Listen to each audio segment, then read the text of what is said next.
Bago na po yung kanyang spark plug at napakalakas naman po ng kuryente. Tumotor ng ating idol ay natambay po ng mahigit 1 buwan at hindi na po nag-start. Alamin natin kung anong problema. Tara. Ituloy mo.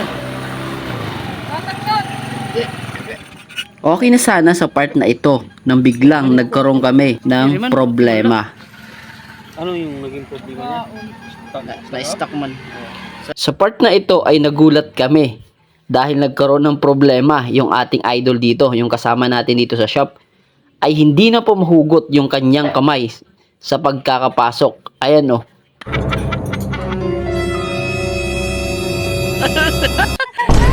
Ano natamo? Ano natamo? Hindi na, ni Mayres. Ika na lang itong package. Ay, pataw. Yun, good evening mga idol, overtime tayo. Ito po ay SIP 125 Euro to Euro. O Kiwi pala, Kiwi yan. Kiwi Motors. Ang nangyari dito ay nag-redondo lang siya. Yan.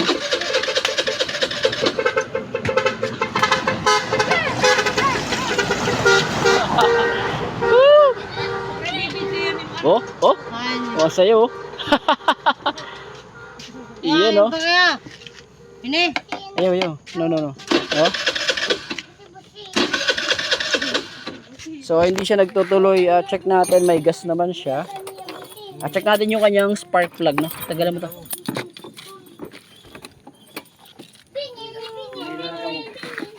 Okay. Yan, so, tagal natin itong part na to para sa spark plug.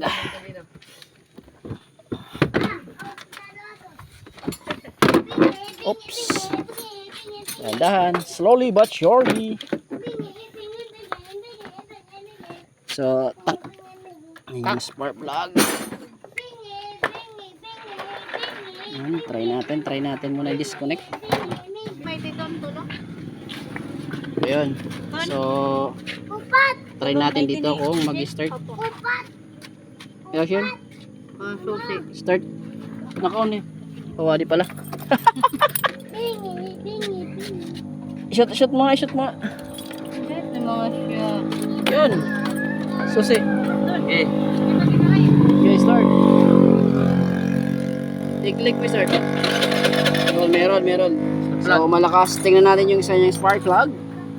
So, yung mga idol, no, it's either yung carburetor yan kasi ilang buwan din daw ito natambay, sabi ni sir. Tapos, yung kanyang spark plug, tatanggalin natin yan. No? Check natin yung gasolina. Yun, so, meron naman mga idol, oh. Ayan. Kaya, titignan muna natin yung kanyang spark plug, kung maganda ba yung sunog. At, sunod nito yung kanyang carburetor. Ayan. Ano yung spark plug? Ha? Di mo rin mundo. Di natuloy. Ano nga rin, nasirin ko kayo mo, di ba? Oo. Nga, ikaw ada nga to dire, wala ko kayo palugar, kaya damo ko kuhaan, trabaho. Karoon na akong nakalugar. Di po, andar pa ganda dati. Andar pa ito. Motor lima, pag kuhaan na siya, mabugnaw na siya ba? Oo. Wala na. Lumanag yun. Maray na sabaw. Yan sa palagay mo. Hindi ka mapalagay. Palagay na palagay kaya. Ano? Palagay nga na pipinan. Pagkalas. Palagay. Hey, ikaw di ka makapakalagay. Halaba. Mahaba. Sa 1 to 5. Bago? Sabay na CBT na siya. Ano? Sabay na CBT yun. Ha? Magkalat, malabas yung kurente niya sa labas si spark. Ano? Tanggitan dalawa. Hindi yan pwede, isa lang. So yung mga idol, no, yung kanyang fire ay sumasabog, no. Kalat-kalat po yung kuryente nito mga idol, kaya try natin palitan to ng spark plug at try natin ulit paanda rin. Ayan. So ito, may bago tayong spark plug dito na ikakabit. Tatlo. Tatlong buhok. Yung buhok. Hindi ka mabuo. Pero hindi ka, ano sir, nga natambay? Pero ka days? Bulan siguro. Bulan? Ay kon basin tinasulod ang gasolina gyapon. So yun yung sabi ng may-ari ay siguro nasa isang buwan mahigit din po yung natambay yung motor na to. Kaya try natin din linisin po yung carburetor mamaya, pero bago yun try muna natin i-start kung didiretso na. Ganyan lang ha, hindi pwede masyadong patigasin kay kung titigas yan. Ano, ayun, meron na. Start na.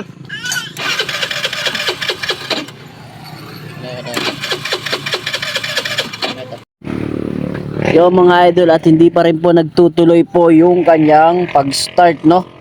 Buksan natin dito po sa part ng carburetor at try nating i-chock, no, kung may pumapasok pong gasolina sa kanyang carburetor. Ayan. Okay. Iskat kay anto man mo lang nga nakikit. Yan.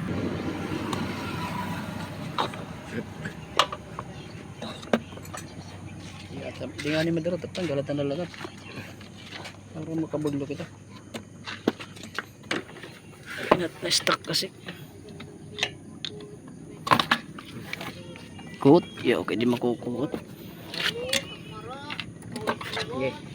Chok. Chok na. Okay. Takot na piga. Sige, fish kita dito.